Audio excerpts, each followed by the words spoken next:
જય સ્વામિનારાયણ મિત્રો. હવે ઓટોફેબ ટેકનોલોજીનો પાર્ટ 1 જોયું આપણે.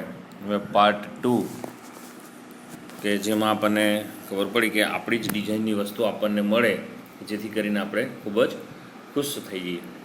હવે સેકન્ડ વિડીયોમાં આપણે જોઈએ મોર રિસાયકલિંગ. હવે તેના પર તો રિસાયકલિંગનો અર્થ આપણે સમજી લઈએ. કોઈપણ વસ્તુ જૂની હોય અને જૂની વસ્તુને ફેંકી દેવાના બદલે એ વસ્તુને નવી બનાવવાનો જ્યારે આપણે પ્રયત્ન કરીએ એને રિસાયકલિંગ કહેવાય. બરાબર? કે instead of buying the latest model of a car or throwing અવે ઓન એન ઓલ્ડ ટોસ્ટર, કે તમે કોઈ instead of buying the latest model of car એટલે કોઈ અદ્યતન મોડલની કાર ખરીદવી કે ઓલ્ડ ટોસ્ટર, તમારી જોડે જૂનું ટોસ્ટર મશીન છે કે જે બ્રેડ બનાવવાનું સાધન, એને આપણે થ્રોઈંગ એટલે ફેંકી દેવાના બદલે the customer will return their olden model and get back new model fabricated from that old stuff. પરંતુ એ મોડલ ફેંકી દેવાના બદલે ગ્રાહકોને તેમના જૂના મોડલ પરત આપશે અને તેમાં જ જૂના માલ સામાનમાંથી તૈયાર કરેલા નવા મોડલ્સ મેળવશે. વિચારો, તમારી જૂના મોડલમાંથી તમને નવું અંદર બધું નાખીને આપી દે એટલે તમે એ જ વસ્તુ ફરી વાપરી શકો. There will be recycling of materials in new ways. હવે એમાં કે માલ સામાનનું નવીનીકરણ થશે and there will be recycling of material in new ways એટલે એમાં પુનર્નવીનીકરણ થશે. કોઈ પણ વસ્તુમાં જૂની વસ્તુ જે ન કામની હોય તે કાઢી નાખશે અને એમાં નવી વસ્તુ નાખીને તમને પાછું ઉપયોગમાં લેશે. This will be great compensation to environment. અને આ પર્યાવરણ માટે પણ ખૂબ જ મોટું વળતર હશે, કારણ કે પર્યાવરણને પણ આનાથી ઘણો ફાયદો થશે. કારણ કે આપણે જૂની વસ્તુ હોય, દાખલા તરીકે સાયકલ, તો સાયકલ જૂની છે તો જૂની જ સાયકલને રિપેર કરાવવાને આપણે ફેરવીએ તો વધારે સારું, પણ આપણે એવું કરતા નથી. જૂની પડી રહે અને નવી લાવવાનું વિચારીએ છીએ. હવે કે છે નેક્સ્ટ ટોપિક જો the return of the village craft worker. ગામડાઓના કારીગરોને પરત ફરવું. ગામડાઓના કારીગરો સિટીમાં જાય અને પછી બેકાર થઈને પાછા ઘરે આવતા રહે. તો in mass production loses its economic advantage. જો માસ પ્રોડક્શન એટલે જથ્થાબંધ ઉત્પાદન તેનો આર્થિક લાભ ઉઠાવશે, economic advantage. Huge centralize factories would disappear. હવે જંગી કારખાના અદૃશ્ય થઈ જશે, મોટી મોટી ફેક્ટરીઓ અદૃશ્ય થઈ જશે. They will be replaced by smaller and community based facility. હવે તેમનું સ્થાન નાની અને સમાજ આધારિત સગવડો લેશે. There will be a continuous decline in the amount of human effort needed to produce material goods. કે હવે ચીજવસ્તુના ઉત્પાદન માટે જરૂરી પ્રયત્નોમાં સતત ઘટાડો થશે.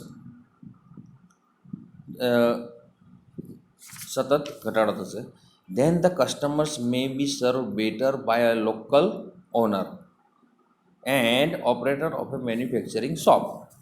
કે એનાથી શું થશે કે સ્થાનિક ચીજ વસ્તુઓની દુકાન ચલાવનાર અને દુકાન માલિક તરફથી ગ્રાહકોને વધારે સારી સેવાઓ મળી શકશે. સ્વાભાવિક છે, કોઈ પણ વસ્તુ આપણા ગામમાં જ કે આપણા નજીકના કોઈક વસ્તુ ક્રિએટ બનતી હોય, થતી હોય તો એ આપણને સરળતાથી અને વધુ સારી વસ્તુ મળે. Thus the factories will become decentralized and naturally talented village craft worker will be back with a bang. કે આ રીતે શું થશે કે કારખાના એ વિકેન્દ્રિત થશે. કુદરતી રીતે હુનર જે લોકો ધરાવે છે, ગામડાના કારીગરો સિટીમાં જઈને સારું એવું એમને વળતર મળે પણ સારું એવું કામ પણ આપે છે, તો એ ગામડાના વર્કરોને પોતાના ઘરે જ સારી કામગીરી મળી રહેશે. એટલે સફળતાપૂર્વક એ પરત ફરશે, કારણ કે એને ગામડામાં રોજીરોટી મળી રહે તો શા માટે સિટીમાં રહે. છેલ્લો ટૉપિક છે 4th, ન્યૂ મેડિકલ ટ્રીટમેન્ટ્સ, કે નવી સારવાર.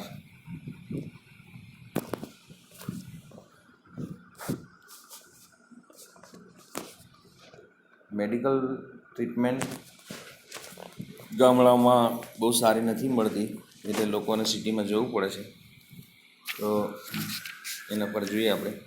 Soon the scale of autophagy will shrink of nanostructure level, કે ખૂબ જ ઝડપથી ઓટોફેગના સૂક્ષ્મ માળખાગત કક્ષામાં આવી જશે. સૂક્ષ્મ nanostructure. Then the size of newly matured medical instrument will be no bigger than the drug molecule.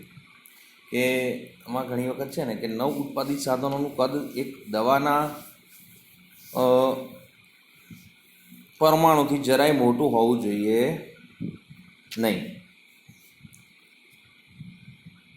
It will be possible to reconstruct rectified tissues and even reversal of mature tissue decay will be done. કે એમાં સમર્થિત સજીવ કોષોને ફરી પુનર્નિર્મિત કરવાનું, ફરી એને અને પૂર્ણ વિકસિત કોષને મૂળ સ્વરૂપમાં લઈ જવાનું, નાશ કરવાનું શક્ય બની શકશે. The extension of human life span will continue. કે માનવ જીવનનો કાળ નિરંતર વધતો રહેશે. The health of old people will improve. કે વૃદ્ધોનું આયુષ્ય સુધરશે. It is likely that people will gain the ability to painlessly redesign their bodies. અને લોકોને તેમના શરીરને દર્દ વગરની ફરી આરોગ્યપ્રદ બનવાનું શક્ય બનશે. The combined effect of such changes could be dramatic. કે the combined effect of such changes could be dramatic. અને આ પ્રકારના ફેરફારથી સંયુક્ત અસર અકલ્પનીય હોઈ શકે. It is believed that after some years a small mountain top community could be sufficient with a collection of fabricators and solar power generator. એવા થોડાક વર્ષ બાદ કોઈ પર્વત શિખર ઉપર રહેતો એક નાનો સમાજ કે આ પ્રકારના સાધનો અને સૂર્યશક્તિવાળા જનરેટરના સંયોગીકરણથી, બંનેના તાલમેલથી આત્મનિર્ભર થઈ શકશે.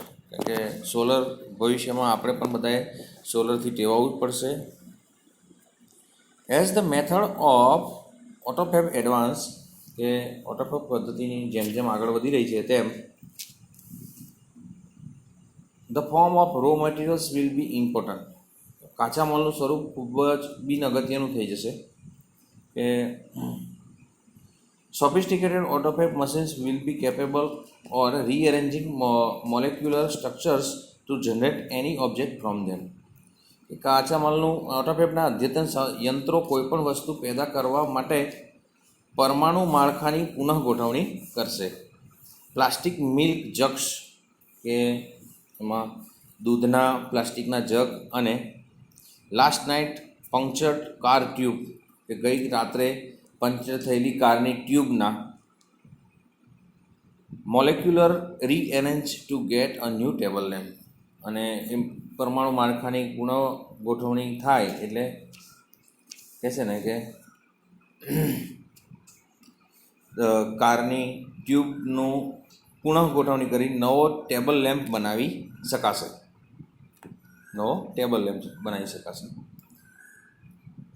Highly improved autophagy technology will perhaps be able to meet all our material desires.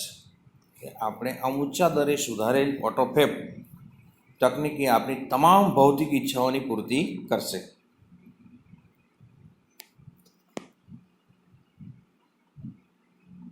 The freedom resulting from this achievement will bring about golden age of art. અને આ સિદ્ધિથી આપણી કલા, મ્યુઝિક, સંગીત તેમજ સાયન્ટિફિક ડિસ્કવરી તેમજ વૈજ્ઞાનિક શોધખોળો માટે સુવર્ણયુગ લાવશે. But the open question is whether people want such freedom and will rejoice in it. પરંતુ કે પ્રશ્ન એ છે કે શું લોકોને આ મુક્તિ જોઈએ છે અને તેમાં આનંદ મેળવશે? ઇન લાઈફ, જીવનમાં, it is often found that the greatest satisfaction comes not from getting what one want but from working for it. કે જીવનમાં એવું ઘણીવાર જોવા મળ્યું છે કે વ્યક્તિને જે જોઈએ છે તેમાંથી મહત્તમ સંતોષ મળતો નથી, પરંતુ એને માટે કામ કરવા, રચ્યા પચ્યા રહેવામાંથી મળે છે. The greatest challenge facing humanity as we proceed into age of automatic fabrications is to find a meaningful use of ourselves. કે આપણે સ્વયં સંચાલિત ઉત્પાદનના યુગમાં પ્રવેશી રહ્યા છીએ ત્યારે માનવ જાતની સામે મોટો પડકાર આપણા માટે સાર્થક ઉપયોગ કયો એ નક્કી કરવાનો છે. આપણને શું ઉપયોગી છે આપણે નક્કી કરવાનું છે. બસ ઓટોકેડ ટેકનોલોજીમાં મિત્રો આટલું જ. સૌને જય સ્વામિનારાયણ.